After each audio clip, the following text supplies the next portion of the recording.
এখানে আমি অনেকগুলো কাঁচামরিচ নিয়েছি, বোট ফলাইয়া ধুয়ে নিলাম, মাঝখান থেকে ফাইরা নিছি,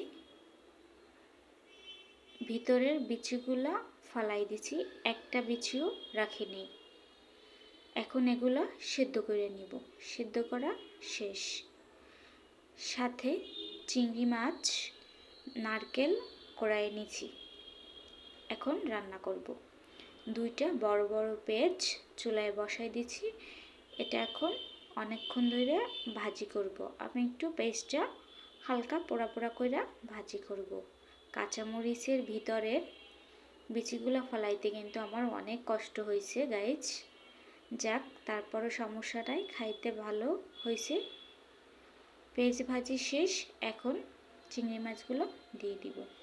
চিংড়ি মাছ সহ একটু ভালোভাবে ভাজা নিব। আমি এটা অনেক সময় নিয়ে রান্না করব, মিডিয়াম আঁচে। ভাজা শেষ। এখন নারকেলগুলো দিয়ে দিলাম। নারকেলটাও চিংড়ি মাছের সাথে সুন্দর করে ভাজা দিব। এই ভাজিটা আমরা মাঝে মধ্যেই খাই। আমার খুব পছন্দের নারকেল চিংড়ি মাছ সাথে কাঁচামরিচ। আমি সামান্য একটু পানি দিছি। পানি দিয়া অনেকক্ষণ ভাজা নেব।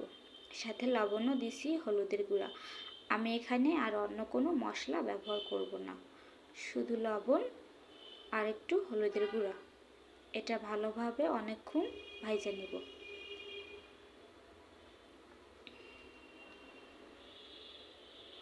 আমি ঢাকনা দিয়া 5 মিনিট ভাজা নিছি।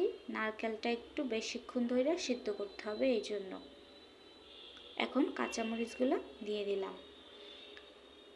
এটাও একসাথে ভালোভাবে নেড়েচেড়ে সিদ্ধ করে নিব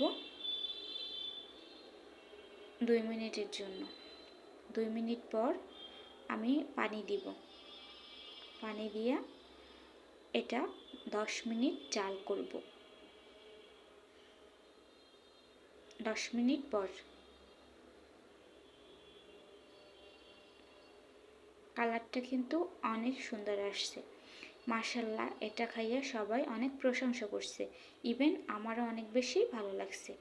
তো পানিটা আমি টানাই নিছি। দেখেন গাইস, কত লোভনীয় লাগতেছে খাইতে। কি যে মজা হয়েছে, না খাইলে আর কি বোঝা যায় না। সম্পূর্ণ পানি টাইনা ভিতর থেকে তেল বের হয়ে গেছে। আমার তরকারি রান্না শেষ। এখন পরিবেশন করব। মাশাআল্লাহ, কালারটা অনেক সুন্দর আসছে।